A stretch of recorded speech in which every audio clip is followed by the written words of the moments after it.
Welcome back to the PCC podcast. And today I have a super just special guest for you guys, an unexpected guest, because so far up to this point, if you've been listening to every episode, we've only interviewed just our own staff members and our team and just keeping it really PCC centric. But we had to bring in an expert today because we wanted to talk about a topic that I know some about, but not all about. And I wanted to bring in someone who knows probably a lot more than me on the topic, which is Kim Schaper. So welcome. Happy to have you. Thank you so much for having me. I'm super grateful to be here. Yeah, super pumped. So I'm really excited because I'm actually going to be able to probably hear your story probably in more depth than I've really ever heard it before. And so I want to hear a little bit about you and kind of your background with all of this. But Kim and I know each other through a business mentorship that we've done together, and we've just kind of grown side by side for a while. And I was like, this would be a really great topic and episode for people to hear. So why don't we start with just like you, Kim, and like let our audience get to know you and your background in fitness and your journey and kind of what brought you to where you are now.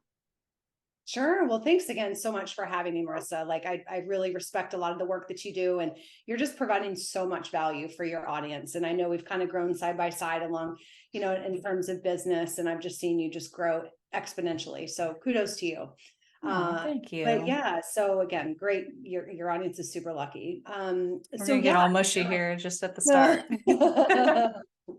Well, you do a great job. Well, yeah, I'm super excited to be here. Often my whole goal is not to go in this whole long tangent about my story. I would love more than anything just to be able to provide, strategic and tangible steps that your audience can apply. But in terms of like my story, I'll give you a short background. So high school, part of college, mainly in high school, I was always an athlete, like ran cross country, track, played tennis, the whole 9 yards. I had no issues with food. Everything was like, I just viewed it as food, and I didn't have any body image issues. I kind of just ate whatever. I laugh. I think I might've talked about this on another podcast, but I never forget they had these chocolate chip cookies at the school cafeteria, and they seriously weighed like 8 pounds because it was just full of Crisco. Is that what it is? The Crisco, the lard. And it was amazing. And I'm like, why do I feel so sick after eating these? But they were so good. But anyways, I, again, didn't really have any issues growing up. But then when I went off to college, I kind of gained like the traditional freshman 15. I came home, and, my mom and I are like, hey, I know you're not feeling your best, your clothes aren't fitting, and I could always get in shape too. How about we go to this trainer that I know? I was like, okay, let's do it. I had never really lifted weights. Like, to me, that was like, what does that even mean? Because I just ran, and my coach would have us use the 5-pound dumbbells that were like purple and stuff, and just doing tricep kickbacks after our runs. So, to me, like, what does weights even mean? And so we went to a meathead gym. The guy, was a total meathead, totally fine, but he was a bodybuilder. So, he put us on this like insane diet, and I had never dieted my entire life. And by this point I was 19. And so we went to the gym like super consistently, and he put me on this diet, and my body responded so well because I had never dieted. So it became addicting, and people started making comments like, oh my gosh, Kim, you look so amazing. What are you doing? And it was essentially like, just, are we allowed to cuss on here or no? Yeah, totally. It's just like a shit ton of egg whites and like, a fourth cup of oatmeal and raisins. And then it was like flaxseed oil and dried chicken and lettuce and, just the sweet potato, just whatever, tilapia. So it was all those things I never really ate, but I thought, okay, well, I got to give it a go and stay consistent with it because I'm getting results. But after a couple months of doing that, I noticed I was really struggling. I'm like, why? I didn't understand what binging meant, but all I knew is my behaviors were changing around food. So I was becoming more scarce around food, really obsessing about food. I wouldn't go out to dinner. I started like gorging myself with pizzas and chips and cookies and lots of things that I would allow myself to have just normally. But now I'm like, literally binging on the weekends. And then I would go back to the gym on Monday, and the trainer would be like, oh, yep, you've gained weight. I've seen you gain weight. And so it was like this whole vicious cycle of I didn't want to disappoint him. I didn't want to disappoint the people that were praising me for the weight loss. I didn't want to disappoint myself. And it was brutal. And so then that honestly started everything. And I went back to college. I literally had that diet like in my back pocket, and the food went hand in hand with abusive relationships. And so for whatever reason, I would get into relationships that made me feel unworthy. They were emotionally, physically, mentally abusive. And that went hand in hand with my restriction of food. So I would like eat a banana and go run 10 miles. And, my boyfriend at the time had just been like very emotionally abusive. And my way of not addressing it was just to go run and not eat. And so it just, again, they went hand in hand. And, I have quite a bit of muscle on my frame. And so a weight for me, when I lose a significant amount, it's pretty apparent. And so I ended up getting down to about 75 pounds. And for me, that was really low. My parents pulled me out of school. They put me in a treatment center. And unfortunately, with insurance, it can become very frustrating because you're almost just viewed as a number. So once insurance sees that you get back to a healthy weight, they dismiss you when you get out of treatment. So I regained the weight pretty quickly once I was eating normally again, and I got released from treatment. It did nothing. Like I had no skills, nothing. It was just like, okay, my weight's back to normal again. Now what? So then I started restricting again, and it was like this whole cycle. And then what I found to be the hardest thing ever was the minute I started refeeding, it was emotionally so hard because my restriction came from my restriction of my emotions and my feelings, not just the food. So when I started eating again, it was like my brain was functioning again, and I had to actually address the stuff that I was suppressing or restricting. So it was really, that was the hardest thing of all. It wasn't so much restricting the food, it was eating again and having the awareness of those things go hand in hand. So I did this forever. And then I ended up going to the other end of the extreme and becoming obese for my height and my just for where I had gained like 110 pounds within a year. And Oh, I was wow. petrified. I was petrified of being hungry. So I would go and I would literally just eat, I don't know, maybe 2,000 calories before I go for a walk.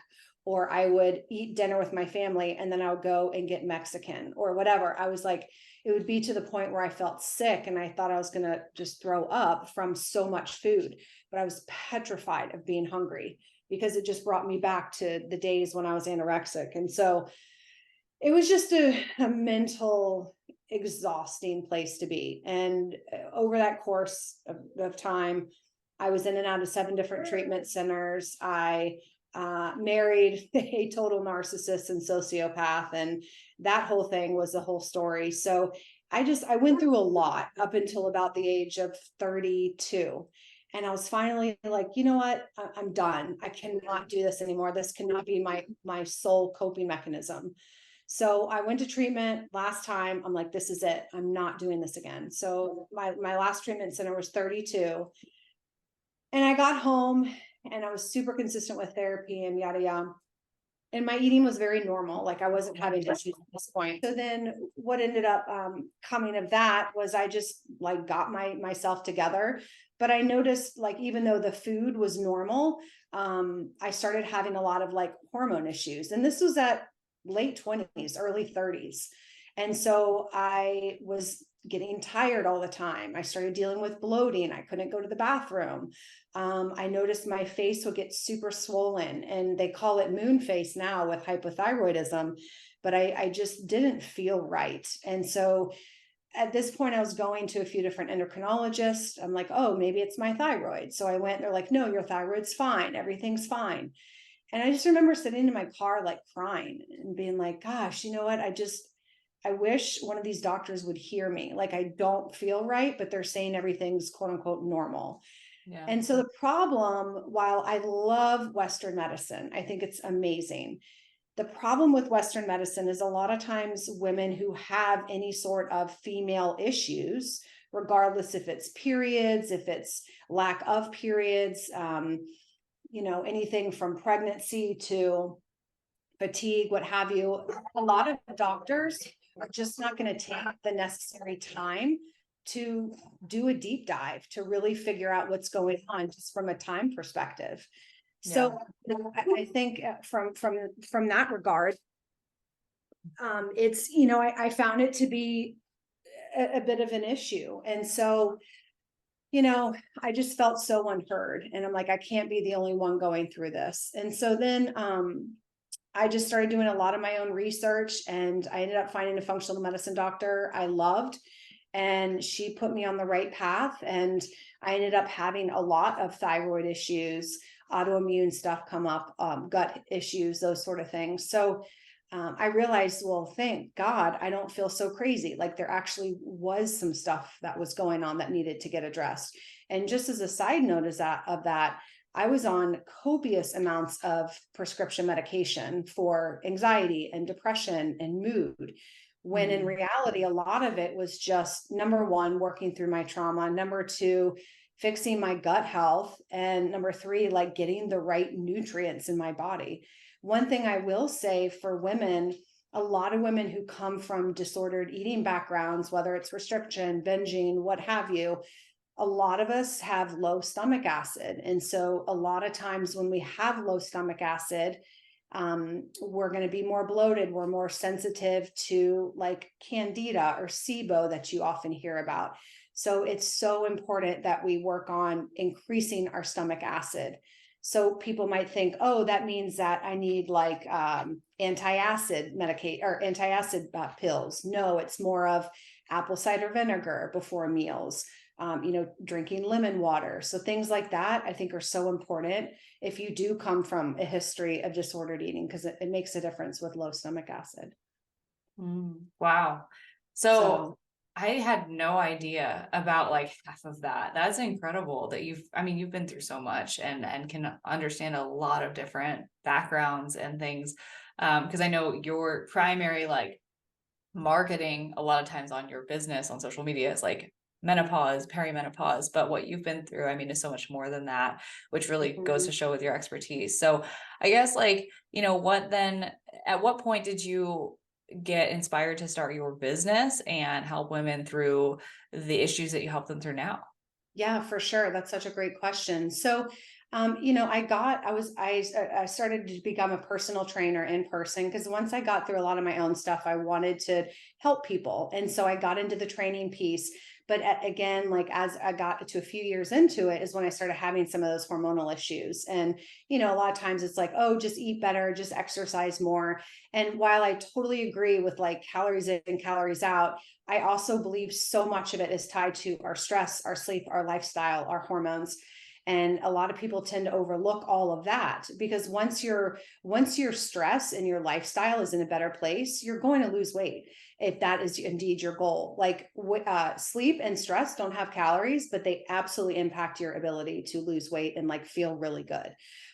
So with that being said, I did the in-person training, and then I hired a business coach, and I took my online business and practically online in 2015. And then I was doing just fitness for a while. And then when I started having a lot of my own health issues around hormones and so forth, is when I'm like, all right, let me do this deep dive. Let me find this functional medicine doctor. Let me go through my own education. Let me just read and learn, and through my own experience. And then in 2019, I started talking a lot more about hormonal issues and so forth. And so now what I'm seeing so much is so many women are having issues earlier and earlier and earlier. It's not just, oh, at 35 or at 40 or 50. Women are across the board are having more autoimmune issues, more fertility issues, like PCOS, and like trying to get off birth control and having lots of gut issues. So there's lots to unpack, not just from, oh, when I turn 40, shit might hit the fan per se. It starts at a younger age. Yeah, absolutely. And when you say that, we were talking off air a little bit before about how like the population that I work with might be a little bit younger than yours, like the millennial age range, for the most part. And some a little bit older than that, but like, we're seeing all of that. Like I believe it. all of it. And like the number of people that just kind of come in with these diagnoses already.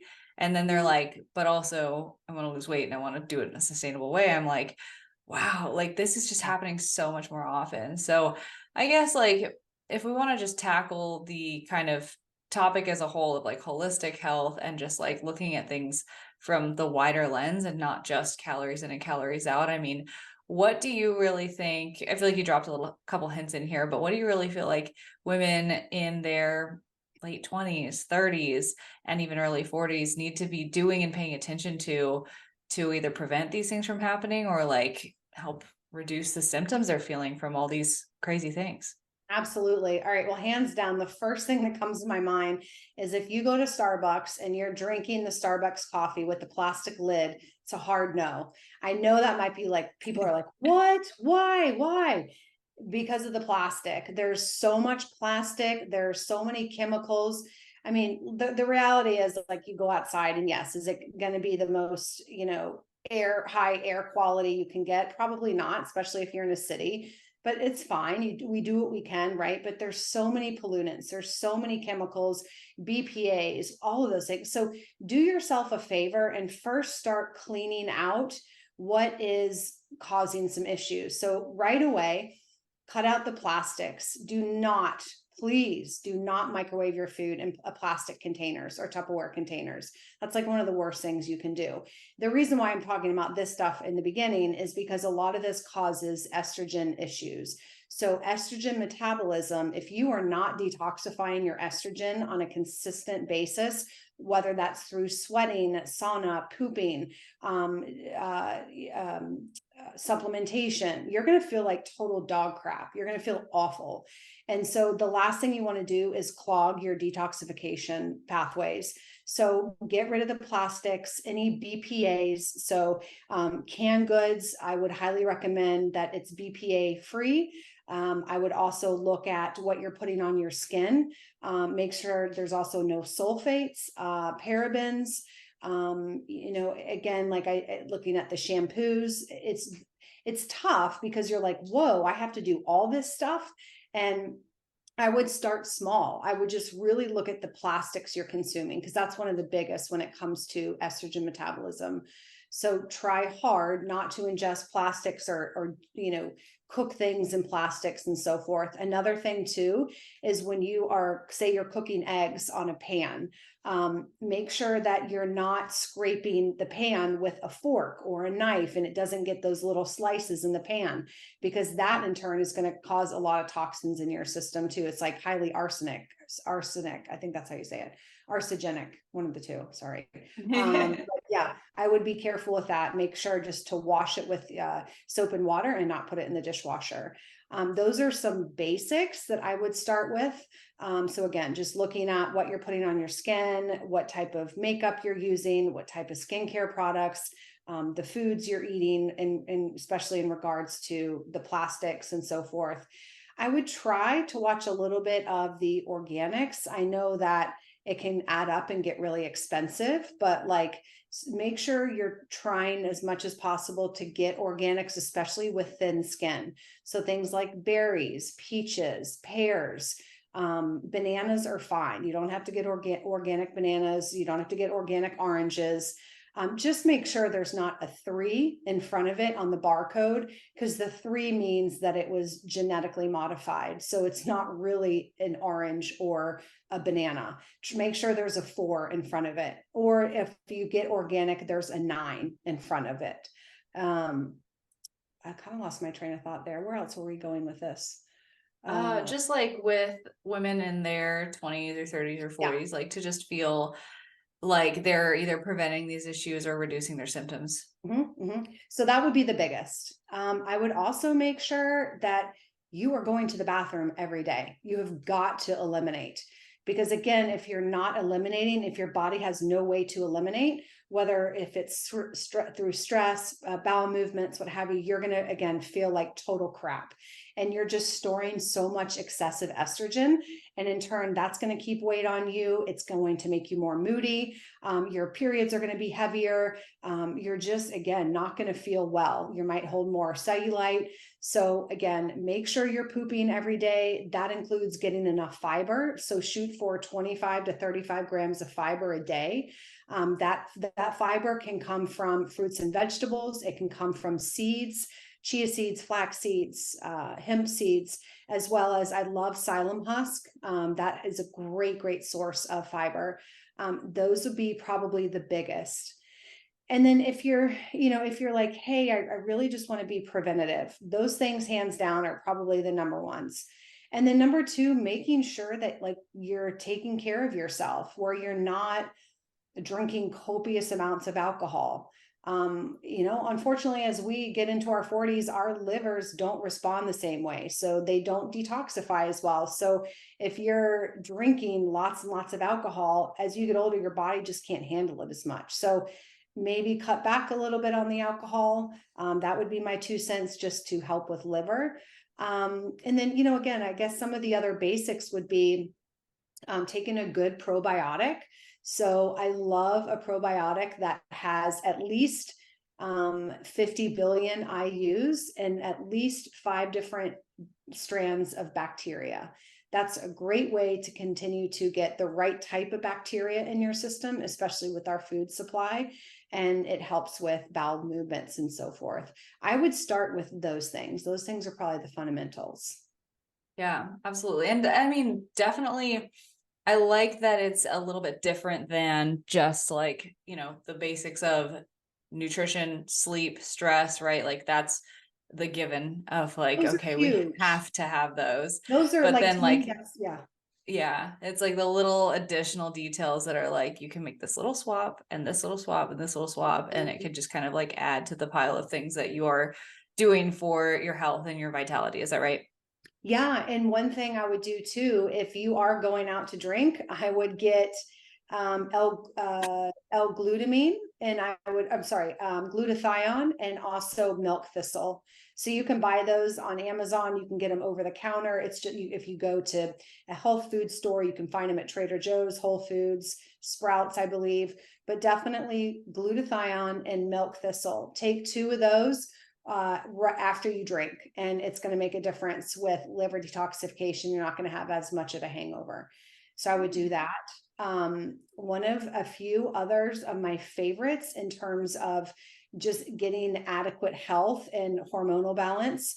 If someone is having super heavy periods, or you're very moody before your cycle starts, you tend to have major PMS.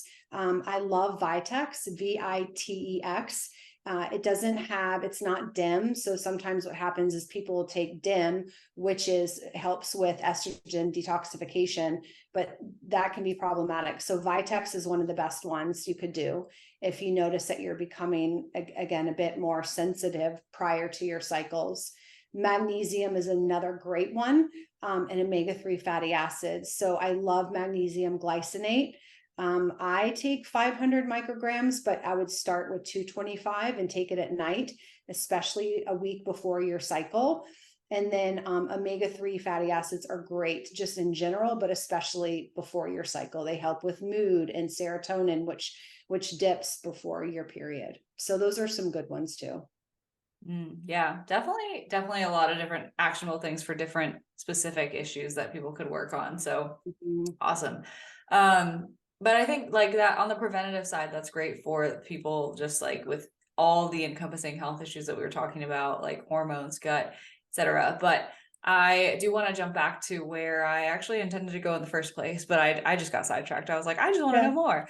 That's okay. But we were going to talk a little bit more about the perimenopausal age range, right? And so really just kind of breaking this down so that we don't have to be as scared of it, and that we can feel more empowered with what we can do and how we can tackle it, and how we can still see the results that we want to see, the progress that we want to see with our body, with all that going on? Because I know it's possible because I've seen it happen. You've obviously made it happen with your clients as well. Mhm. But I would love to know, like, maybe just what are some myths about Yeah, menopause and perimenopause that we might be looking at and saying like, oh my God, it's all going to go downhill once I turn right. 45. Yeah. And what's really the case there? Yeah, for sure. I mean, that's such a great point. And the unsexy answer is a lot of times you are what you think you are too, right? So sometimes it's easy to create our own reality. So we can say all day long, I don't want to gain weight. I don't want to feel like crap. I don't want to do this. I'm petrified of this. It's like you're automatically projecting all this worry about something that hasn't even happened yet. And you're almost setting yourself up with that mindset of, oh my God, this is how it's going to be. You have to almost go against what traditional medicine says, because it can be a very blanket statement. I'm 44, as I mentioned, and I feel amazing. I have felt better now than I did in my 20s. I have 65-year-old women in my program, and they feel better now than they did 20 years ago. So, and they can still get a six pack. It's crazy. So, I think a lot of it is also dependent upon how much work you want to put into it. But aside from that, some of the common myths I hear are after 40, it goes downhill. You're going to gain weight. It's easier to gain weight. You're going to be more tired. You're going to look old and haggard. And, it's such, excuse me, it's just such bullshit. And it sets you up for that scarcity mindset and this fear-based mindset of, oh my gosh, I don't want to age. I don't want to, I don't want to get old. But honestly, like my 40s have been the best years of my life. I wouldn't change it for a thing. And so in regards to some of the myths, so let's first start with, I don't want to gain weight. So, I mean, Yeah. Marissa, obviously you are so well versed in what you do and you're amazing at what you do. And so it goes back to the basics from what we talked about a second ago. It comes down to, how much are you eating? How much are you moving? Are you sleeping consistently? Are you managing your stress? Are you, in some sort of community? Are you happy? That plays a factor too. You have to have joy in your life. I will say, as we get older, our stress resilience does decrease. So, what I mean by that is, if you are, say, in your 20s now and you can go to the gym and crush 6 days a week of high intensity CrossFit, whatever, I Mm. will say it's going to become more problematic as you get a bit older. You're going to start noticing symptoms as early as 35. And what I mean by that, and so again, I know I'm getting a tiny bit sidetracked, but I do want to cover what symptoms actually look like. And then I'll go into a little Yeah, bit for more sure. myths. But symptoms, what you're typically going to see, and this is when you know that, yeah, things are shifting a little bit. You're going to notice that you might feel a bit more fatigued. You just don't have as much stamina or as much energy as you did. And again, I'm going to give you all the reasons on how to fix this and the myths behind it. You might notice that your pants might be a little tighter. You might be holding a little bit more weight in your midsection, or you feel like your body composition is changing, or your fat distribution is shifting a little bit. You might notice that your periods are heavier, or they are fewer and further between. So you might go longer without getting your cycle, or they might be getting closer together. You might notice that you're waking up between like 1 and 3 a.m. You are dealing with a bit more anxiety. You just feel more anxious and on edge, and you're going to have a bit more obsessive thinking. You're going to notice that that you might have some brain fog, that you might walk into a room and you're like, wait, why am I here again? Or you might forget someone's name, or they're just, some of those little things, little subtle things are going to start becoming a little bit more pronounced. So again, this is not a bad thing. This is normal. This is all part of the female experience. Fortunately we have all the hormones. The guys don't have to deal with this as much. But so with that being said, those are all the things you're going to start noticing. And the best piece of advice I can give y'all is just get curious. Don't get scared. Don't turn away from it. Don't think, oh God, I'm doomed. It's doom and gloom. My life is over. Just get curious about it. One thing I highly recommend is getting the Clue app and downloading it on your phone. It's CLUE. It's free. I cannot stress the importance of that. You're going to start seeing a pattern of when you're getting your cycle, how your moods are, how your cycles are. It makes a huge difference. So that's a game changer. So you can stay on top of that. But when it comes to, these myths of, oh, I can't lose weight or can't do this, it's all BS, really. And as I mentioned, it comes back to your mindset and how you choose to show up for yourself. But as I mentioned, there is going to become a point where your stress resilience is not as high. So again, what I mean by that. So again, I'm 44. So what I do now, and I think this is really important, is, do I do all the things that I used to do in my 20s? No, I'm not as stupid as I used to be, but I also, I also, I don't stay out until 4 a.m. I choose to go to bed at a decent time, and we're going to need more sleep. Our bodies just need more sleep. And so instead of going out and crushing a hardcore workout for the 6th time this week at 5 a.m, I would choose to sleep in, and you're going to feel better. Your inflammation and the way your body responds is going to feel a bit different. And instead of becoming defiant and resistant against it, just be open-minded to it. And again, get curious of, oh, my body actually feels better when I do this versus this. And paying attention to your body, not so much what's upstairs. Because sometimes if you come from a place of maybe excessive exercise or restriction, it's very easy to think, oh, I just need to restrict, or I just need to exercise more. And it's actually sometimes the opposite of just scaling back and doing less, because as we age, our stress resilience is not the same. So our bodies are going to become more responsive to more levels of stress. So pick the lowest hanging fruit. What are you going to choose not to do? And that can be anything. Saying no to, I don't know, like a PTA meeting, or saying no to a friend that wants to go out and have another drink. Like, just starting to pay attention to what feels good for your body and what doesn't, because that's going to start to shift a little bit, but not in a bad way. So stress resilience is one. The second one, again, making sure you're getting enough sleep. That's huge. The third one is making sure you're getting the right nutrients, especially during different parts of your cycle. So I love, and this is where it's challenging, because it's not fully science-based or backed, but I do think there's something to be said for seed cycling. So before you start your period, I highly recommend, as I mentioned earlier, omega-3 fatty acids. So getting those chia seeds, getting those flax seeds in about 14 days before your period, just starting to increase those. They make a difference. And then pumpkin seeds and sunflower seeds, both of those are high in magnesium, taking those in the first part of your cycle. And so what I mean by the first and second part of your cycle, if you download the app Clue, you will see, and if you're on birth control, it's kind of a different story. But if you are just having your regular cycle, day 1 is the first day of your period. And even if you're just spotting, that's day 1. So ideally, days 1 through 14, you're going to start to notice that you're going to feel really good. So prime example, I'm day 8 and I feel amazing. And then I schedule all my stuff around the first part of my cycle. Then as you're moving into the second part of your cycle, like 14 days before your period, you might feel more tired. You're not going to have as much energy. You're going to be a bit more moody. So just pay attention. Maybe you're not going to schedule as much during that time. You're just not going to have the drive to go out as much or engage as much. And it's normal. You might not be as creative, and you're going to crave more carbohydrates.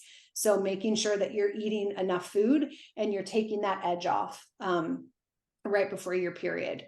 Now, if you are on birth control, that's tough, because it throws a whole wrench in things. Yeah. I would pay attention to gut health.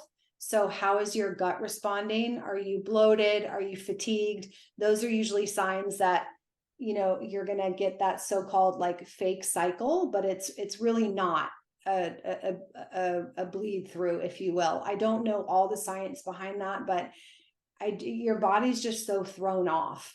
And it really depends what type of birth control you're on, if it's more estrogen or progesterone dominant. So that's a whole nother thing. Yeah. With the seed cycling, I think it's funny you were like, oh, well, it's not evidence backed or anything like that. But then how you described it, it's very much, it sounds like more focused on like, you want these omega-3 fatty acids at this part, you want this magnesium at this part. Like it's more about the nutrients. So like Totally. maybe the seeds themselves aren't science backed, but like if you got omega-3s and magnesium another way, like, I mean, it'd probably have a similar effect, right? Totally. 100. Yeah. And then the fatty acids help with mood and, depression and so forth. So, and that is science based. So you Yeah. can, definitely include those before your period. One thing to, I think so much of this, Marissa, comes back to stress management, because I Mm-hmm. know it's such a broad statement, and it's like, oh, just reduce your stress. And it's not that easy. We have a stressful life. Everyone is stressed to some capacity, but it's a matter of how you choose to view the stress. We can be in our heads and super type A and assume everything is so stressful and we have to control every single situation and know the outcome before it even happens, and just drive ourselves absolutely crazy. I guarantee you're going to be the ones with the hormone issues. And I'm just being transparent here. But if you can take a step back and just breathe and just allow yourself to like not get so caught up in your head, and lead more with how your body feels. Your body's always talking to you. It's just a matter if you're going to listen to it. Because the people that get themselves into a hole, or they have all these hormonal issues or all these gut issues, it all stems from stress. Your body does not understand where the stress is coming from. All it knows is it's Mm. stress. So you can be dealing with a major emotional catastrophe. And if you're super emotional about something consistently, your body still views that as if you're running from the lion. So I do feel a lot of this is how you manage your mind. And Yeah. it's not easy. It's not, but emotional regulation is huge. So Yeah. one thing I recommend for a lot of my clients, especially those that are super obsessive and in their head, and it's all about the scale and how do they know they're doing it perfectly. One thing I recommend is like, stop freaking time traveling, because it's very easy to project and think, oh my gosh, well, what about when I do this? Or what about when I do this? Okay, but you're not even there yet. So like, you're putting so much worry and fear and energy into something that hasn't even happened yet. So I call that like time traveling, right? So when you are thinking in the future, you're often anxious and fear based. When you're thinking Yeah. about the past, you're often feeling depressed and thinking, I wish I would have done this. Maybe if I did this, it'd be different, blah, blah, blah. So just look at where your feet are, ground yourself. Anytime I start getting squirrely in my head, I'm like, all right, I look at my feet and I'm like, I just need to be here in this present moment right now. I don't need to Yeah. worry about what's happening or what I think is going to happen 10 days from now. And we, Yeah. we often miss out on so much if we're not paying attention to what is now. Because again, like, we're always being taught every step of the way, but it's very easy just to negate that and get so fixated on this end outcome, if that makes Yeah. sense. 100%.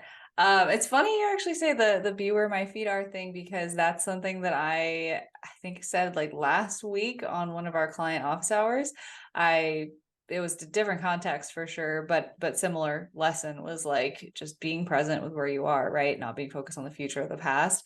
But it's great that I love just the common thread of how everything, not everything, but a lot comes down to the management of your mind and your emotional regulation, because unfortunately, that is a hard look in the mirror to Yes. say, I have maybe created more of this than I would want to admit or find out. But Mm-hmm. I would say, I mean, even being a company like PCC, we don't like always do so much focus on the hormones or like all that. Is like we have it.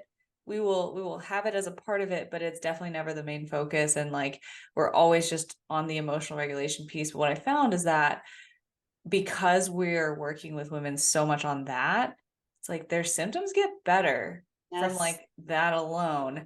And then it's like, okay, well, then you could also use a magnesium supplement and that would be really helpful. And then Yes. I boom, love we're it.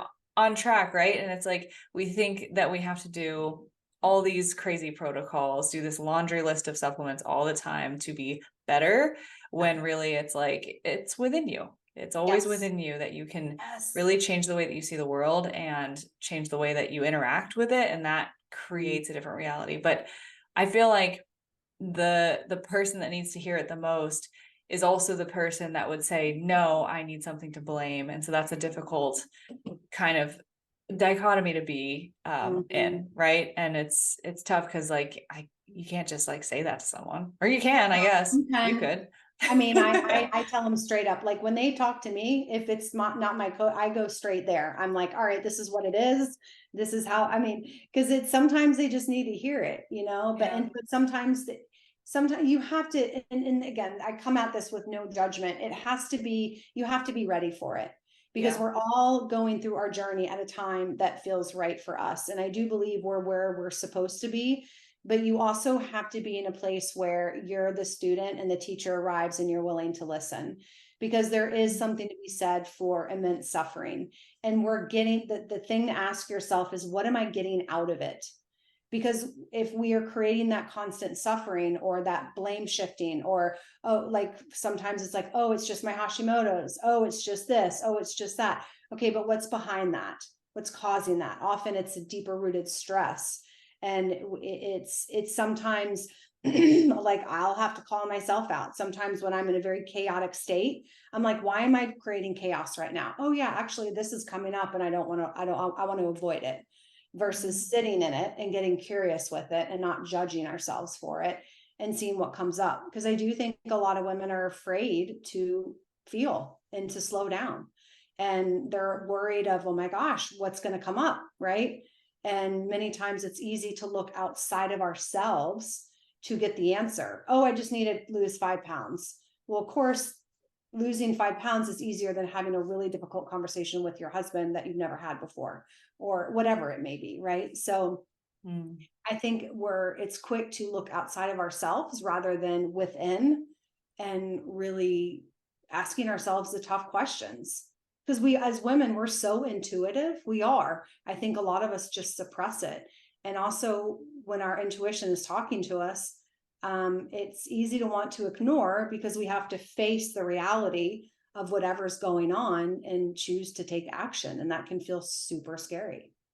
Yeah, absolutely. It always runs so much deeper than that, right? And Mhm. I love that, like that's where it all kind of falls for you as well, even though on the outside it's like, Kim is this hormone specialist who can tell me all about the candida and the SIBO, which you can, but Yeah. it's like what's behind all of that. So I love all of that for sure. So I guess the only other question I would really have is like, let's say we do take care of all these things. Like, Yeah. let's say we're on the right path and we're working on our emotional regulation. We're working on just the way that we see and interact with the world, as well as making some of those smaller tweaks and making sure that we are going to the bathroom every day and working on our nutrition as a whole, our training.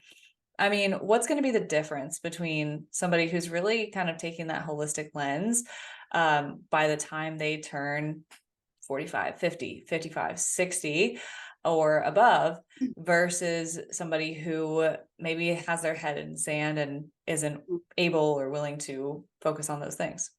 Sure. Yeah. Well, at the end of the day, the symptoms are going to be more pronounced. So if you are someone that's not fully taking care of yourself, whether that's really, really high stress, running yourself into the ground, maybe just not a lot of self care or eating very poorly, it's going to manifest because you're going to become more insulin resistant, meaning you're not going to be able to handle as many carbohydrates. You could very well get type 2 diabetes. I hate to say it, but it's just kind of what it is. Your hormones will be more magnified, meaning you're going to become more symptomatic. You're going to be a lot more moody. You're going to hold more weight in your midsection. Your body's not going to respond as well to your metabolism and your hormones are going to be off a bit. So if you are indeed looking for weight loss, it's going to take a bit longer because you have to get all those systems running again. Versus someone who, takes care of themselves, is going to the bathroom, is trying to manage their stress and eating to the best of their ability. Still you're going to be a little symptomatic, but it's not like it's going to be as hard. And I'm not sure if that's the right way to say it, but one thing I will say is at the end of the day, as you're moving through 40s and 50s, it's inevitable your hormones are going to change. Your hormones just drop over time. And so what I see is quite a bit of like mood swings where because your estrogen's dropping, because your progesterone is dropping, you're going to just have more of that anxiety. You're going to have a bit more depression. But so much of it, again, is like what you're feeding yourself in terms of nutrients, as well as your stress management, maybe a few supplements. And then some of my clients, including myself, do really well on hormone replacement. So I take bioidentical hormones. So I'll do progesterone because that helps a lot with sleep. I do take a small dose of testosterone because even though I lift and I do the things, I've lost quite a bit of muscle, and it helps a lot with my mood more than anything else. Not so much from a physique perspective, but more of a mood perspective. I've always struggled with depression, so for me, a little bit of testosterone helps my mood. So I do think that there is a time and a place for HRT. I just think when women are so quick to say, just put me on the hormones. I just need hormones. I just need my hormones tested. It's like, actually, let's wait. Let's do all these other things. And then if you've been doing all these other things consistently for a prolonged period of time, then we can maybe address hormones. But, I do think, again, regardless, it's a different setup of life, but it doesn't mean that you can't live your best life. It doesn't mean that you still can't feel amazing. And it just requires a different you to show up, and you don't get there overnight. It's a learning process. And I think the biggest piece I could say with all of it is just learning to give yourself some grace and allow yourself the space to create and find like the next version of you in this next phase of your life. I don't know if I know this is a side note, but I actually was speaking to a spiritual guide the other day, and she was talking about how when you turn 45, it's like one of the biggest shifts you'll ever make in your life. From 44 to 45, there's usually a massive transformation that happens, and it's pretty cool because it's pretty spot on, at least for myself and some of my other friends. It's like, whoa, a lot has come up for me this year. And it's like, okay, do we lean into that and continue down that road, or are we going to stay in our old patterns? Because I do believe, we all hit our upper limit over the course of our lives. And do we choose to keep hitting our head on the ceiling and doing the same thing over and over? Or are we going to choose to do something different and let the chips fall? Does that make sense? 100%. Yeah. And I love the upper limit theory as a whole. Like that's something that I've been working through in another area of my life. But what I really love about what you said is, what was it? It was when I lost my train of thought, but essentially with the difference between the two, that's what we were on, right? The difference between the two women who are taking care of it versus not. I feel like it's something that I've kind of just like latched onto saying, and this just kind of gives me so much more ground to like continue to say that confidently, is that when you are taking care of these variables, it's not that you won't go through menopause, it's that the symptoms will be dampened and that you'll be able to manage it better, and that you will have an easier time making progress. And I think something that would be helpful is to just assume hard as baseline, as like, okay, it's just different. Maybe it's more difficult as a whole, but if that's your baseline and you can make it that much better, then you're not going to be like on this roller coaster every single day. And of course, like I'm speaking from a place where I have not experienced that, and I won't experience it for a while, but I mean, just seeing the proof in the pudding of the people that do and the people that don't, and how different their emotional reactivity is, how different their temperament, their results, their life as a whole, and the quality of their life. So I'm 100% on board with that. And I feel like just knowing that you can control what you can. And then the theme of kind of what you were saying leading into the spiritual guide, I think, is just like acceptance of like it will change. And I feel like, tell me if I'm wrong, I feel like there is a level of reaching this threshold, whether it's 40, 45, 50, or whatever age, that we get to a certain place, things start changing, and we kind of like stick our head in the sand and deny. We say, I'm not getting older, I'm not getting older, I'm not getting older. But if we accept, like, this is the next phase, this is who I'm becoming, and like use it as an opportunity for growth, then we can become this amazing person that is just, that's thriving in all areas of our life because we let it happen versus trying to push it Yes. away. Is that right? Yes, yes, 100%. And it just becomes natural. It's not forced, it's flow. It just flows like naturally. It's not forced, it's not overcomplicated, it's not over analyzing. It just creates such a more enriched life in general. And you're just going to set yourself up for more success. The women I see that struggle the most are the ones that quite honestly don't want to do the work, but they haven't for most of their life. I hate to say that, but sometimes it's easier to stay in that victim mentality and choose that, oh, it's everybody else's fault, or oh, it's this thing, versus taking a hard look at yourself and choosing to take responsibility to do something different, and to actually own that, hey, I can make these choices, because we always have a choice. Every single thing is the next choice, the next choice. So Yeah. at what point do we say, okay, you know what, I'm going to make another choice and I'm going to choose to do something different today?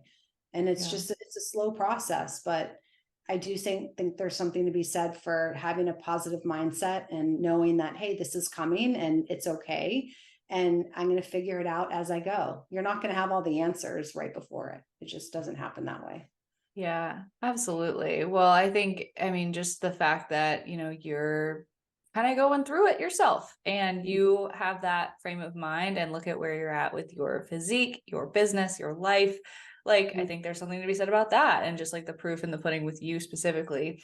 But you have been such a wealth of knowledge from all lenses, all angles, for women who are in their 20s, 30s, and beyond. And I'm so excited for our audience to just like get a couple more things that like they wouldn't otherwise get from like our content, and just hear it from a different perspective, because sometimes it's just like that different voice, that different person can just hit you different and really catapult you in the right direction. So this has been awesome. But Kim, Yeah. where can our audience find you and check out what you've got going on? Sure. So yeah, you can find me like just my name across the board. So Kim Kim Schaper, SCHAPER on Instagram. It's my website's Kim Schaper. You can find me at Kim Schaper on Facebook. And then I'm starting my own podcast soon. So you'll be able to find me. Yay. It's called Radiant Revolution. So it's how to keep yourself radiant and happy over 35. So I'm excited. Nice. I can't wait for Yeah. that. That's going to be Yeah. awesome. Yeah. Great. It's All been right. awesome. I appreciate you so much. I always love your energy. You always ground me, and you're such a phenomenal human, truly. So thank you for what Oh, you do. thank you. I feel like we have a good like dynamic where like if I ground you, I feel like you get me passionate and excited and like Yeah. ready to go. So I love it. So awesome. Well, thank you so much. And Thank we'll see you you. guys back here next week.